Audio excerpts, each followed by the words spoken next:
अस्सलामुअलैकुम, welcome back to my YouTube channel.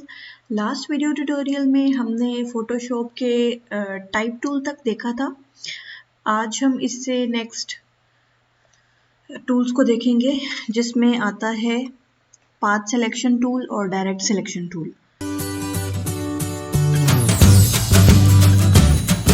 Path selection tool और direct selection में एक डिफरेंस है, बहुत ही मेजर डिफरेंस है। उसके लिए हम एक शेप ड्रॉ कर लेते हैं। यहाँ पर मैंने एक यहाँ पर रेक्टेंगल ड्रॉ की है और यहाँ से मैं पाथ सिलेक्शन टूल सेलेक्ट करूँगी तो ये इसको मूव करवा रहा है। यानी कि यहाँ से हमें पता चला कि पाथ सिलेक्शन टूल जो है वो किसी भी ऑब्जेक्ट को मूव करवाने के काम आता है, जबकि जो डायरेक्ट सिलेक्शन टूल है वो किसी भी ऑब्जेक्ट के किसी एक पॉइंट को मूव करता है। फॉर एग्जाम्पल मैं यहाँ पे क्लिक करूँगी और ये देखें मैं इसको ड्रैग करते हुए पीछे ले गई हूँ और ये मुझसे पूछ रहा है कि मैं इसको कंटिन्यू करूँ। मैं कहूँगी यस एंड ये देखिए हमारी शेप का जो इंफ्रास्ट्रक्चर है वो चेंज हो गया है। वो रेक्टेंगल से एक ट्रायंगल बन गई है। मैं यहाँ पे इसको यहाँ से मैं फिर से दोबारा डायरेक्ट सिलेक्शन लूँगी और ये देखिए यहाँ से ड्रैग करूँगी और ये देखिए इस टाइप की शेप बन गई। तो बहुत सिंपल सा ये टूल है। उसके बाद नेक्स्ट आ जाते हैं हमारे पास शेप टूल्स हैं मुख्तलिफ। इसमें कोई रॉकेट साइंस नहीं है, इसमें सिंपल ये शेप्स हैं, इनमें से कुछ भी आप ड्रॉ करके अपनी क्रिएटिविटी को कर सकते हो। रेक्टेंगल ड्रॉ हो जाएगी क्योंकि अब मेरे रेक्टेंगल सेलेक्ट है। यहाँ पर अगर मैं राउंडेड रेक्टेंगल ड्रॉ करना चाहती हूँ तो मैं ये सेलेक्ट करूँगी। अगर मैं एलिप्स ड्रॉ करना चाहती हूँ तो मैं इस तरह लूँगी। सिंपल हमारी शेप्स ड्रॉ करने के लिए है।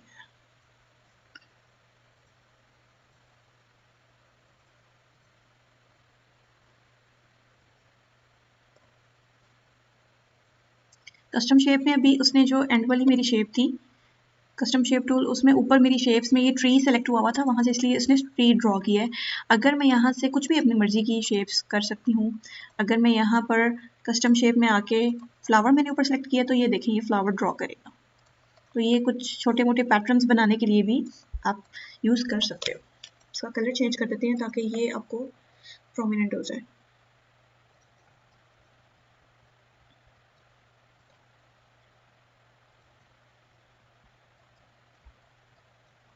ये देखिए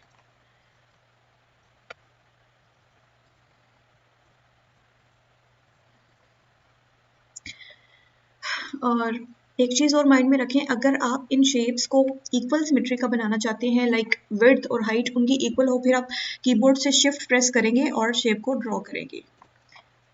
मैं इसके लिए दूसरी शेप लेके आपको दिखा देती हूँ। मैं एक रेक्टेंगल ड्रॉ करती हूँ। मैं शिफ्ट प्रेस करके रेक्टेंगल ड्रॉ किया और ये देखिए इसकी इस टाइम हाइट और विड्थ जो है वो सेम है, 95 बाय 95 पिक्सल्स है।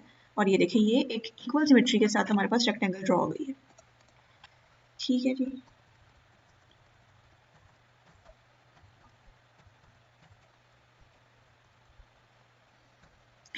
और उसके बाद हमारे पास आ जाता है हैंड टूल। हैंड टूल को सबसे पहले यूज़ करने के लिए आप मेक श्योर करें, यहाँ पर एडिट में जाएं, प्रेफरेंसेस में जाएं और उसके बाद टूल्स में जाके आपने ये ओवर स्क्रॉल को टिक कर देना है और यहाँ से ओके करना है। और ये देखिए मैं यहाँ से हैंड टूल से कुछ भी कहीं भी इसको मूव कर सकती हूँ। ये भी मूव हो सकता है हमारा पेन। उसके बाद रोटेट व्यू टूल है, इसमें आप अपनी पिक्चर का व्यू जो है उसको रोटेट कर सकते हो। लाइक ये देखिए इस डायरेक्शन में रोटेट हो गया है। मैं उसको माउस का लेफ्ट क्लिक में प्रेस करके रोटेट करती जा रही हूँ और ये देखिए बिल्कुल अपोजिट डायरेक्शन में रोटेट हो चुकी है हमारी इमेज। उसको दोबारा हम अपनी पोजीशन पे कर देंगे। बहुत सिंपल से ये टूल्स हैं, लेकिन आप कुछ भी क्रिएटिव बनाना चाहो तो उसके लिए बहुत ये हेल्पफुल भी हो सकते हैं। ये सिंपल जूम इन का टूल है। आप यहाँ पे क्लिक करोगे और ये देखें पिक्चर जूम इन होती जा रही है। और उसके बाद ये एडिट टूल बार का ऑप्शन है, इसमें ये आप अपनी मर्जी की जो है अपनी टूल बार को कस्टमाइज्ड कर सकते हो। ये सारे टूल्स जो हैं इस दफ़ा जो है हमारी स्क्रीन पे शो हो रहे हैं। आप चाहो तो इनमें से कुछ टूल्स को कम भी कर सकते हैं और अपनी मर्जी से आप इसको कस्टमाइज़ कर सकते हैं। उसके बाद ये हमारा फोरग्राउंड और बैकग्राउंड कलर शो करता है, यहाँ से आप उसको चेंज भी कर सकते हैं।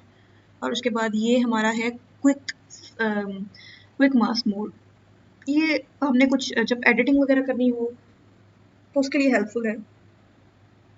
अभी देखिए इसने इस बैकग्राउंड लेयर को का कलर कर दिया कि हम इसको इसके ऊपर मॉडिफिकेशन चल रही है हमारी, तो हमें आसानी रहे कि हम किस लेयर पर काम कर रहे हैं।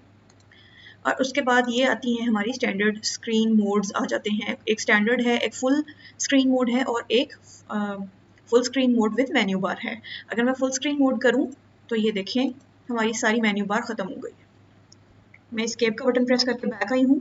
देन अगर मैं full screen mode with menu bar करूँ तो ये देखिए सिर्फ हमारी स्क्रीन और मेन्यू रह गई है, हमारे वो जो स्क्रॉलर्स थे वो साइड पे ख़त्म हो गए। और यहाँ से अगर मैं स्टैंडर्ड स्क्रीन मोड करूँ तो वो वापस अपना स्टैंडर्ड जो है वो हमें मोड मिल चुका है। ये वीडियो यहाँ तक एंड होती है। अगर आपको वीडियो पसंद आई है तो इसको लाइक कीजिएगा, शेयर कीजिएगा और हमें कमेंट्स में बताइएगा कि आपको हमारी एफर्ट्स कैसी लगी। और अगर जो चैनल पर न्यू है वो चैनल को सब्सक्राइब कर दें। थैंक यू, अल्लाह हाफिज़, मिलते हैं नेक्स्ट वीडियो में।